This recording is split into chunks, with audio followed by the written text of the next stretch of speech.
Welcome to today's episode of China in the News. I'm thrilled to be joined by two incredible hosts, Patrick McGee, author of Apple in China, and my co-host, Doug Guthrie, a China scholar who worked at Apple from 2014 to 2019. Patrick, I had the pleasure of attending your book pre-launch in San Francisco on May 8th, and it's an honor to have you here, especially fresh off your interview on the Financial Times Tectonic podcast. Thank you for suggesting Doug join our conversation. It's a collaboration that promises to be a fascinating discussion. For those of you who haven't picked up Apple in China, it's a deeply researched work based on over 200 interviews, offering insights into Apple's complex relationship with China. The book even highlights Doug's pivotal role, earning him a title, China Whisperer. Mhm. Doug's thesis unpacked Apple's challenges in navigating these tensions. I can't wait for both Patrick and Doug to weigh in. Let's get started. Patrick, you portray Tim Cook as a financially successful leader who has navigated Apple's operation in China for over the last 25 years. However, this success has also contributed to China's emergence as a technological powerhouse and a geopolitical rival. Do you think Apple's leadership was fully aware of this? No, gosh, great question. Just because I can start off with my favorite quote in the book, which is a former Apple vice president talking to me over coffee. And he says, an hour into the conversation, are you sure you're not overthinking your thesis? You keep talking about geopolitics, but I can tell you I was there in the early 2000s when we were setting up the supply chain in China, and we weren't thinking about geopolitics at all. And that section ends just by saying precisely. An even more senior person reached out the other day, having read the book, and said, you're totally right about the geopolitics. We just needed to get shit built. We weren't thinking about it at all. And when I talk to the engineers, specifically the manufacturing design engineers, these are the sort of California-based people who would, by the plane load, go over to hundreds of factories in China to train, audit, install, and run the machinery, billions of dollars worth. I mean, just insane amount of money being spent. They would say the same thing. They would say we work groundhog-like days. Groundhog Day, like what am I trying to say? What's the movie? Groundhog Day? Yeah, we would work in the factory like it's Groundhog Day. The same meetings, the same meals, 18-hour days. I mean, if you're an Apple engineer, you are being worked very, very hard. You are not sitting around learning Mandarin the way Doug is and pontificating matters of state. That is not your role. You were just an engineer through and through. And when Apple scaled from 5 million iPhones in 2007 to almost a quarter billion by 2015, I mean, just getting that done was a monumental task. There was no time on the side to be thinking about really anything else. Thanks. Doug, anything to add? Well, yeah, and I would just add sort of in that timeline. So I think Patrick has the interviews that really take you to how people were thinking about it when Tim Cook took Apple into China. And even when I joined the company, when I started talking to them in 2013, shortly after the Consumer Day situation, um, and then I joined the company about a year later, in 2014. And my early conversations were sort of still echoing the way that Patrick is talking about. People are like, it's okay, we're fine, it's going to be okay.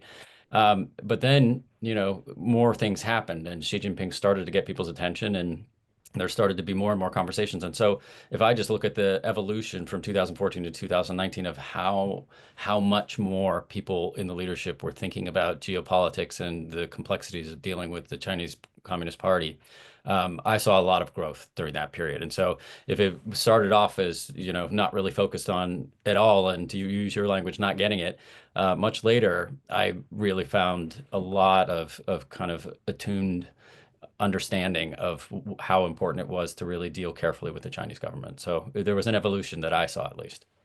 Thanks. Patrick, one of the key things is the investment you drew parallel to the Marshall Plan. How did you come up with the number of 55 billion a year? And what does that investment even mean?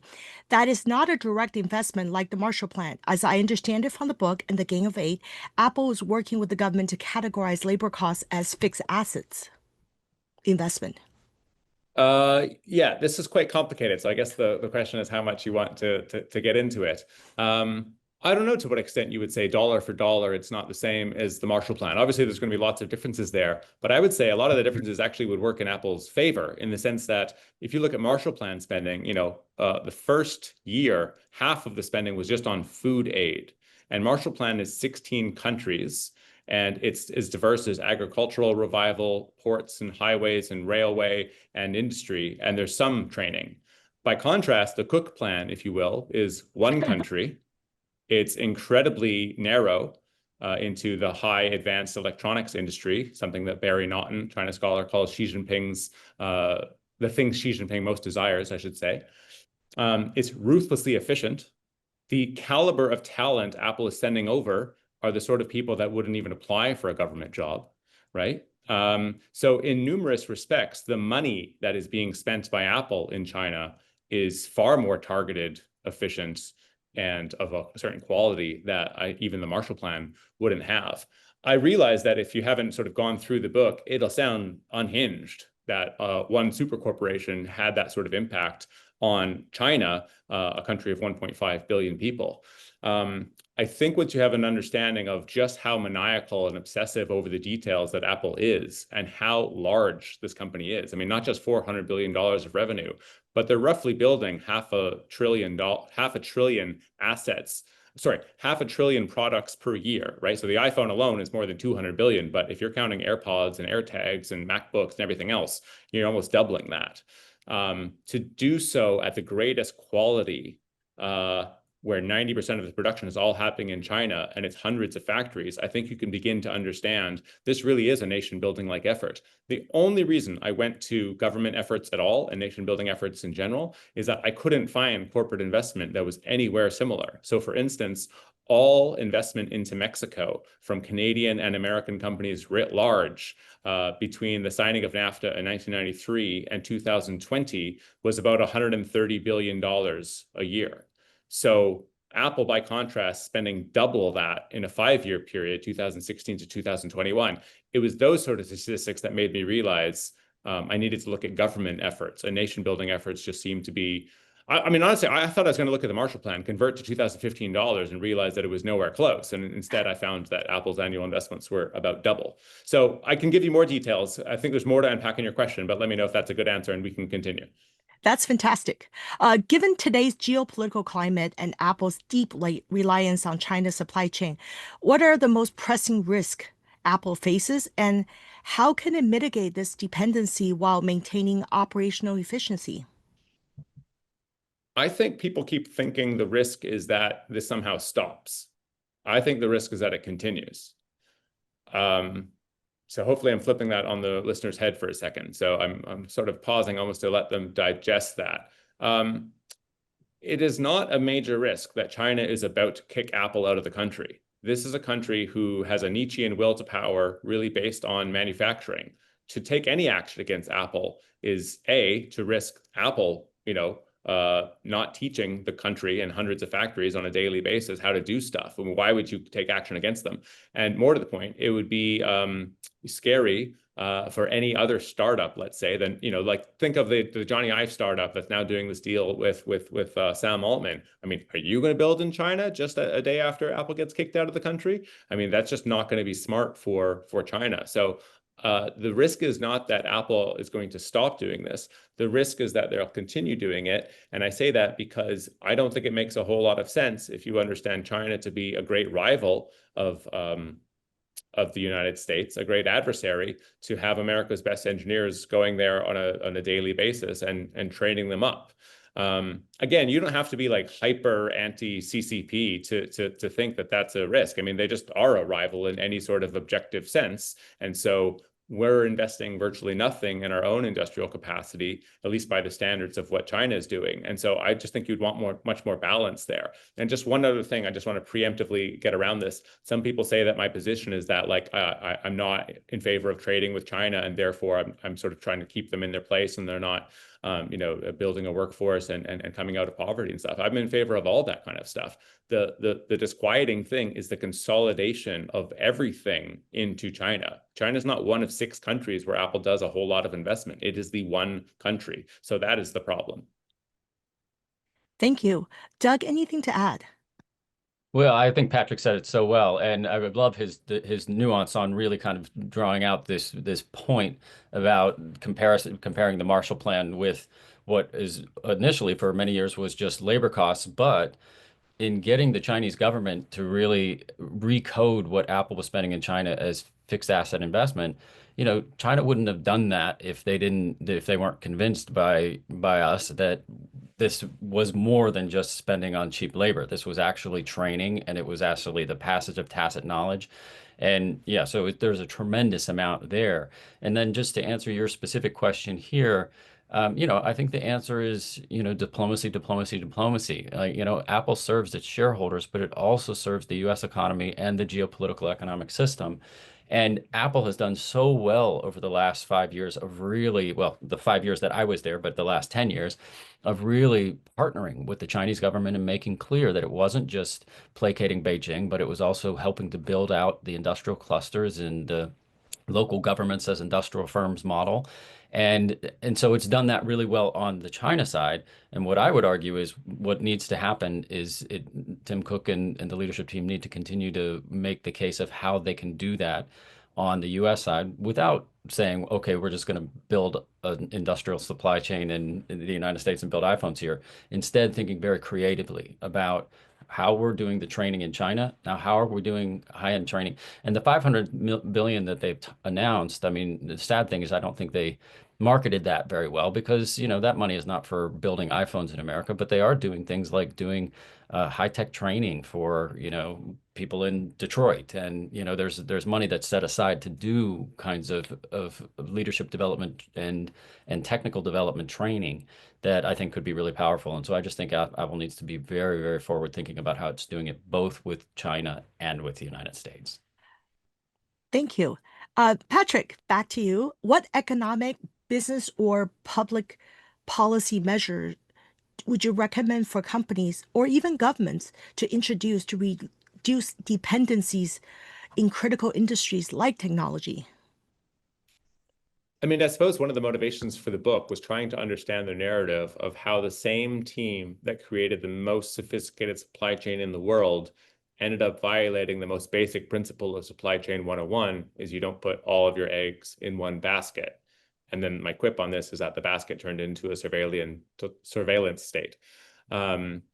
So, I mean, I'd almost reiterate just that, like, one of the plans here is not like, don't go build a business in China. I think that's probably fine. And there's a big market of more than 1 billion people who might buy your products. I mean, Apple's pretty unique in being successful in that way. But if you were a hardware maker, I mean, that would certainly be one of your goals. But the problem was just the consolidation. So, I mean, I would just go back to the supply chain in one basket line, but actually taking that seriously rather than just sort of ignoring page 1 of the supply chain textbook. Got it. Well, you also argue that Apple's move to India and Vietnam are more symbolic than substantive. So, what evidence do you have to support that view? And what would genuine diversification look like for Apple? I mean, evidence is a tough question because it's proving a negative, right? There's not a whole lot of investment in India. So, I mean, if you wanted the counter evidence, you would just show me loads of factories and supply chain being done in India. You don't have that. You have some final assembly factories. So, someone can tout like, oh, there's a big $1.5 billion investment into India recently from Foxconn, and that's going to, they're building dormitories for 30,000 workers. True. But if you understand the scale of Apple investment in China, you realize that that's pennies. So in the book, I point out, for instance, that I have some internal documents that look at quote unquote labor demand in China. And there's sort of two insane things that come out of these documents. One is that in a lowest season of Apple production, you only have 900,000 people in the Chinese supply chain working for Apple, indirectly, of course, through their suppliers. It ramps up to 1.8 million for an iPhone launch. So to have the dynamism, let alone the density of the population to actually enable that is really quite stunning. And you don't have simple things like migratory patterns within India that would support it. And you don't have an authoritarian government whose word rather is law in order to get that kind of stuff done. I mean, I love to be pro-democracy, but it's actually really working in Apple's favor that an authoritarian government will do whatever's needed to go get people from the Western hinterlands and into Shenzhen or into Suzhou for this sort of stuff to happen. The other thing I would point out is that, over the last 10 years, Apple's supply chain has become more and more Chinese. And the numbers, Apple puts out publicly bear this out so that there's more Chinese suppliers than there are Taiwanese or American today. That was not true 10 years ago. But more to the point is that the Chinese factories are way bigger than what you find in other countries. So one company, Beal Crystal, has 72,000 people doing glass for the iPhone, and that's about double the 14 factories, all 14 factories of labor demand in all of Vietnam. So on a numbers to numbers basis, you would say 14 factories versus one, but really based on labor demand, you understand that there's way more. And I'm just choosing Beal Crystal, I should say, because you don't know the company. If I really wanted to make my point, I would point out that Zhengzhou for Foxconn has 400,000 people working there. So the numbers in China just absolutely dwarf any other place. So I'm just pushing back against the idea that there's lots of stuff going on in India, or that I need to prove that there's not a lot of stuff going on in India. To understand China's scale is to understand how little is being done there. I understand. So there's really no genuine diversification possible away from China. I didn't say it's not possible. I said they're not doing it. I'm a massive supporter of Apple, doing what they're pretending to do, essentially, right? I once quoted an Apple worker in a different context saying, "I just want Apple to be the company it pretends to be for its consumers." That's what I would say on the supply chain. I think they should be making massive investments in India, but in fact, what you see is pretty piecemeal ones. And it's not about de-risking from China as it should be. It's about avoiding tariffs. So the first diversification to India in 2017 was about avoiding Narendra Modi's tariffs. The more recent diversification is about avoiding Donald Trump's tariffs.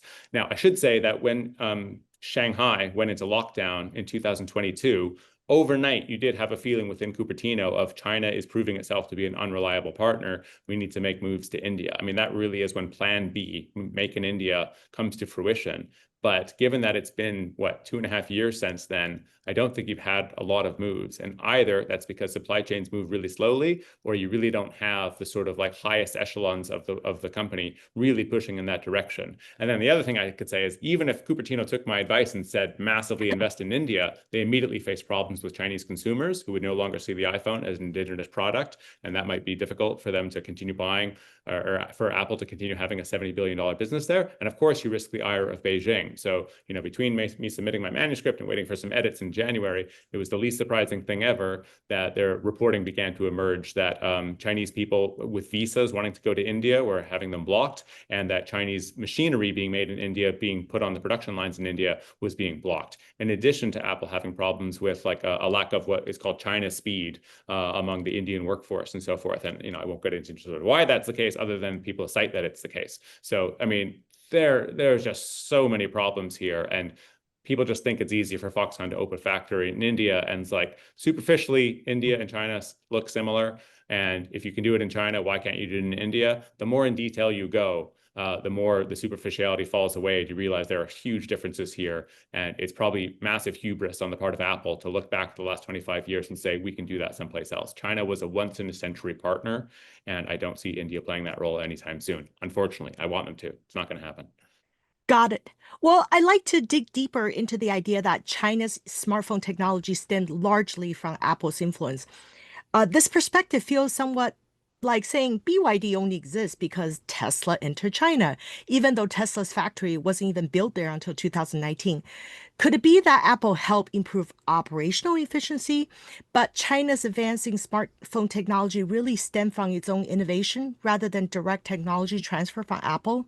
And the reason I ask this is a number of my friends who read the book even reference and use the term economic colonialism. Without Apple, couldn't have China have done this? It's a great question, and insofar as I've felt pushback as well, it's there's this perception that I'm saying because Apple was the great teacher that I'm not giving credit to the student, and that's nonsense. China obviously has a whole host of hardworking people, tailor-made policies, industrial policy that the U.S. should be learning from, and so forth. There's so much that America, in particular, could be learning from China, and by sort of positioning Apple in my book as the great teacher is not at all to sort of take away from China's own achievements. I mean, when I say this could only have happened in China, it's because I'm pointing to the workforce, the industrial policy, and so forth. So China did a number of incredible things. But just sort of dent my own hypothesis there and go back to what you were saying, because I do think there's some substance there. BYD was not an electric vehicle threat before Tesla arrived in the country. It's true that their development of electric vehicles goes back some 2 decades, but nobody had thought to put 100% tariffs on EVs until Tesla had really changed the game, literally by hiring Apple people and adopting the Apple strategy, convincing Shanghai mayor that that was going to be the right thing. I mean, the Shanghai mayor is the one who said, never mind building a factory in 24 months, do it in 12. And the reason why is because they understand that if Tesla adopts the Apple model and trains up their suppliers, the suppliers will in turn use their skills for the EV sector in China. So I do think that's unheralded, the degree to which Tesla and Apple, I mean, after all, with an EV, it's an iPhone on wheels, played a role in making the EVs such a sort of powerhouse industrial sector within China. Let's get back to the Marshall Plan. It's one of the most fascinating parallels you've drawn. You compare Apple's investment in China to Marshall Plan, but the motivation and outcome seems vastly different, as you discussed. Marshall Plan is a government-led philanthropic investment that provided goodwill. But in contrast, Apple's involvement in China largely compare Apple's role, was cost, labor costs, and manufacturing. So I love to hear kind of how do you view the distinction between the two types of investment and their overall impact on economic development? I would love to hear Doug on this, by the way, because as far as I know, we've never spoken about my Marshall Plan comparison, which is getting lots of media traction, and I understand it. But like, it's funny, in the book, I do have a chapter called A Marshall Plan for China, but it's really just because I'm trying to sort of portray the scale of investment. I don't sort of go one for one, like how this is supposed to be. But in thinking about it a lot since I submitted the manuscript, I would say the Cook Plan is the Marshall Plan dollars with the politics inverted. What I mean by that is the Marshall Plan's whole sort of raison d'etre is a concern, a fear that after the end of World War II, Soviet communism is going to take over Western Europe, either militarily or ideologically. If you have a bunch of hapless youth without industrial jobs to go to, maybe they're all going to turn commies. I mean, essentially, that is Washington's thinking. I say politics inverted because Cook's plan is to basically ingratiate Apple with the Communist Party. So it helps lend it credibility rather than ward off the threat of communism, right? I realize it sounds biting, but again, what's the logical error that I'm making here? The dollars are on the line of a Marshall Plan. In fact, I could draw them out further so that they're double, triple, quadruple the Marshall Plan, because Marshall Plan's 4 years, Apple investment in China is 25 years and counting. And the politics are indeed inverted because the whole plan of WTO accession in 2001 for China was, let's inculcate the next great democracy. I mean, essentially, it was an anti-communist plan. The hope was that a middle class would rise in China and sort of call the shots for a different future. Clearly, that didn't happen. We knew that didn't happen by 2013, and Apple's plan to invest in the country was solidifying the leadership there. So again, really contentious, but it's a pretty logical chain of thoughts, if you will, that takes you to a pretty wild conclusion. Doug, anything to add?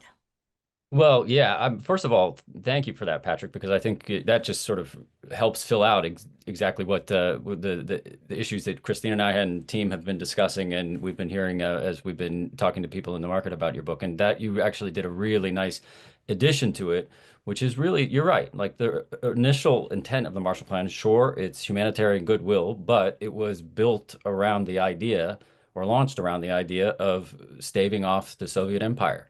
And so I'm 100% in agreement with you on that.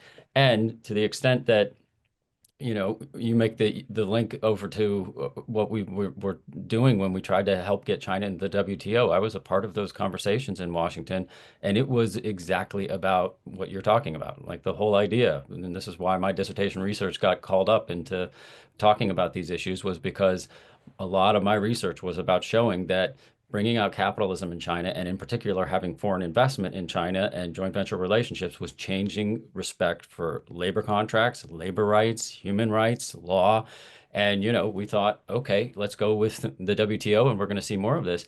And it's just, as you chart out so clearly in your book, when the irony of this is when China did enter the WTO, it became illegal to have a quid pro quo for market access, which made it incredibly opportunistic, or a huge opportunity for Tim Cook, who entered Apple, who entered China at that time, because he didn't need to effectively then build joint ventures and labor contracts, et cetera, because they could engage with just using the marketplace and really gaining a tremendous amount of benefit from the Chinese industrial landscape. But then to your point, like as you know, as it becomes clear how much teaching they're doing of the supply chain, it really is a tremendous investment. So I love how you just drew that out a little bit deeper. And so I think it's a really powerful argument. The other thing that's really important about this is, you know, even though it is the case that, you know, for the first for all the years, it's been labor costs that Apple was paying, and it's, you know, by the time we start talking about it, it's the 55 billion a year, and the deal for 275 billion.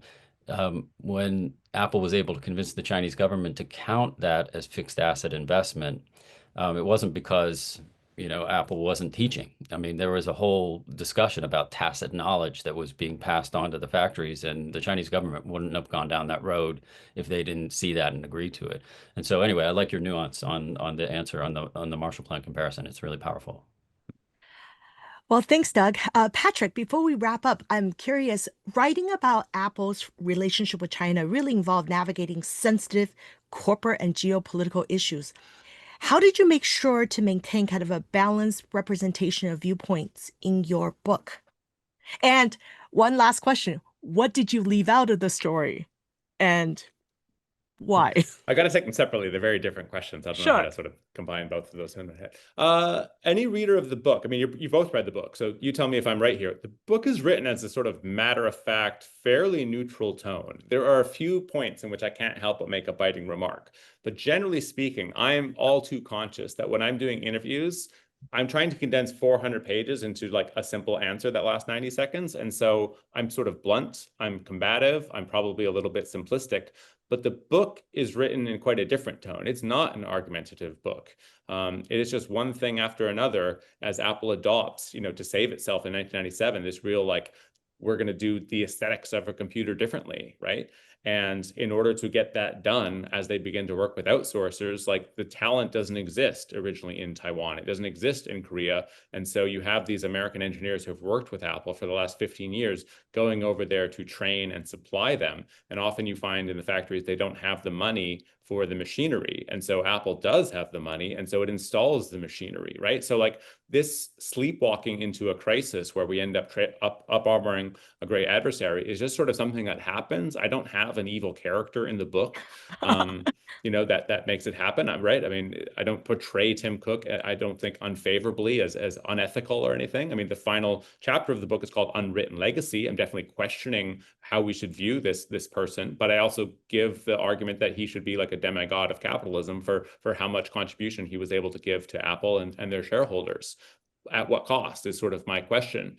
So, I mean, you tell me about if I'm right about the tone, but I don't think it takes pot shots, and I don't think it's written in a way that a lot of books are written in. So, Well, it which is, is why yeah. I said you actually did try very hard to have a balanced view, and you didn't. Yeah, so I actually thought it was a neutral, fairly objective narrative of the history. That's how I'm trying to portray it. You know, I mean, when Jon Stewart was calling the book jaw dropping, he was like, the reason it's, or what's interesting about it being jaw dropping is it's not a polemic.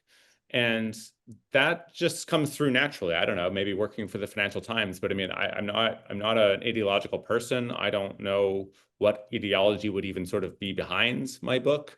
And I think the book is far less anti-Chinese than maybe some people on social media seem to think. I mean, again, I try to give a lot of credit to China's ability to sort of lure in this foreign capital. And whatever problems you have with something like the CCP, I mean, they've clearly done a way better job than any number of other countries that are still in poverty 50 years after the not the founding of the party, but you know, 1949 when they come in to the present, obviously a lot of sort of things went wrong in the early years, but Deng Xiaoping and the opening to the world has been tremendous for the Chinese people, and you can sort of quibble at various things. I mean, at the margins, but also major events like Tiananmen Square or whatnot. But I mean, you stack that history against sub-Saharan Africa or something, and the government of Beijing has been very successful in certain respects. So it's maybe hard to, you know, have both things in your head at the same time. But the book was not trying to condemn Beijing or China, nor was it trying to sort of extol them. I think you got a little mix of both. Absolutely. So, what did you leave out of the story? Are we anticipating a sequel at some point?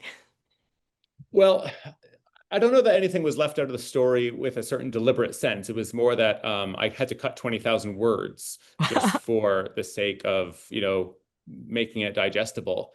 I did leave out a number of engineering breakthroughs, and that was just because my editor sort of said, this is only relevant to someone that's at engineering school. So, if there's any Apple wonks in here, I had to cut out a whole section on something called continuous binning.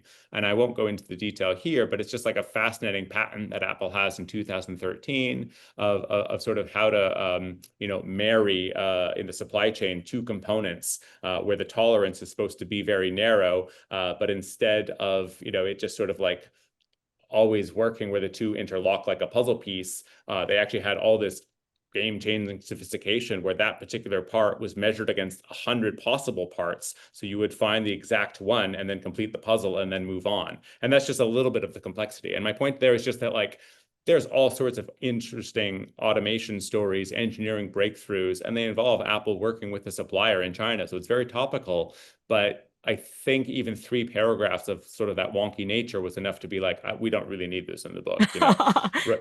So that's For the a kind of nerd stuff that like got me, cut I out. would have been fascinated to read Look, about that. director's cut or whatever of the book would be fantastic. Extended edition. Yeah, exactly. But the paperback, I think, is actually, in a year or two, it's probably going to have more about the live stuff now, right? Donald Trump 2.0, the apparent move to India, that sort of thing. It's not really going to be like, and now with engineering stories. Doug, anything to add before we wrap up? Well, I just want to thank Patrick for being here because this has been just brilliantly deep and you've gotten to some of the key questions that Christine and I had, and you got to them so quickly and really illuminated a lot. I mean, the only thing I'll add is, I think when I'm so again happy that we're getting this from directly from your mouth, and then just going to be able to continue to talk with you and talk with people about what you're doing. I'll tell you quickly when I was talking last week with the OGL China team about the book, and they hadn't read it closely, but they had read several reviews of the book in China, and these are people who like spent their careers like helping to build the manufacturing supply chain in the 80s and 90s. And like to them, it feels like, oh, he thinks this is just Apple. Like we've been doing this for the last one. And so I think that it's a really important to just have the nuance with it, that you're taking the really important case on what Apple has done and really illuminating it in a very deep way. But it's not at all that you're arguing that the Chinese government wasn't doing this in the 80s and 90s and that foreign investors weren't there helping to build this. But there is the diffusion of knowledge. So to your point, I mean, I love how you answered Christine's question about BYD. BYD was there, and it's been there for more than a decade, but there was a jump in the efficiency of how they were dealing with, because Tesla is not just the Tesla factory, but Tesla is using manufacturing suppliers the same way Apple uses manufacturing suppliers. And so I think it's a really nice sort of nuance and illumination. And I just want to thank you for all you've given us, because I know how busy you are. Well, Like, thank you so much. Um, Patrick, any last words? no, I guess I would just say on the Tesla point, I mean, it really is within 24 months of Tesla starting to churn out Model Y and Model 3 cars in Shanghai that all of a sudden EVs in China are really, really good. And so it's quite the coincidence after 2 decades, if it wasn't Tesla's influence, that it was just something else that happens to match their very presence and them specifically adopting the Apple model and training the supply chain. I mean, high-end electronics is not something that you just know. You really do have to be taught. And the grand irony is that American engineers often know this, and we've got great engineering schools, but to actually execute the plans, especially at Apple volumes, there's no place to do it in America, and arguably there's no place to do it outside of China. So again, you can give credit to China, you can give credit to Apple for that being the case, but the real conundrum is that America needs to be able to invest in its own companies and not just outsource this, because the Chinese, for reasons that hardly one can't begrudge them for, they don't want to stay in the low end part of the value chain. They want to move right up. So if we're just doing industrial design and we're not doing operations and manufacturing, American companies are all of a sudden going to be competing against companies that can do the whole shebang, and that's not a great position to be in, whether you're thinking strategically or just in a corporate sense. Hey, Christine, before you say your final words and we let Patrick go, can I just add one really geeky thing here? One of the things, the field that I come out of, economic sociology, one of the major articles that was written in the 1980s in economic sociology was written by Paul DiMaggio and Walter Powell. And it was called Institutional Isomorphism. And the basic idea is to go against neoclassical economic theory, that it's all about markets and efficiency. And instead, what people do in markets is they learn from each other. So there's coercive isomorphism, there's normative isomorphism, but there's mimetic isomorphism. So even if Tesla is not training BYD directly or Apple's not training Xiaomi directly, they're watching and they're watching closely and they're they're mimicking what's happening. And so just that process and that power, I think it's a great statement for economic sociology, Patrick. I'm going to quote you. Yeah, and we're not watching, right? I mean, we don't have 1.2 million people coming out of STEM each day the way China does. So, I don't think I quote someone, this is one of the cuts, but I quoted someone in the earlier version saying, there's many ways to skin a cat. And so when an engineer looks at something that's been engineered, even if they've not been trained on how exactly it was done, they can approximately get to where it's at because they have a sense of, oh, you must have used a CNC machine here, you must have done some metal stamping there, and they can sort of be learning and iterating. But we're not really doing that in America. Right. And so we're missing out on what the Intel co-founder Andy Grove called shop floor innovation. Right. Brilliant. Thank you so Well, much. Christine, final word. Patrick, thank you once again for taking the time during your busy book tour. I wish you immense success and will be recommending your book to everyone I know.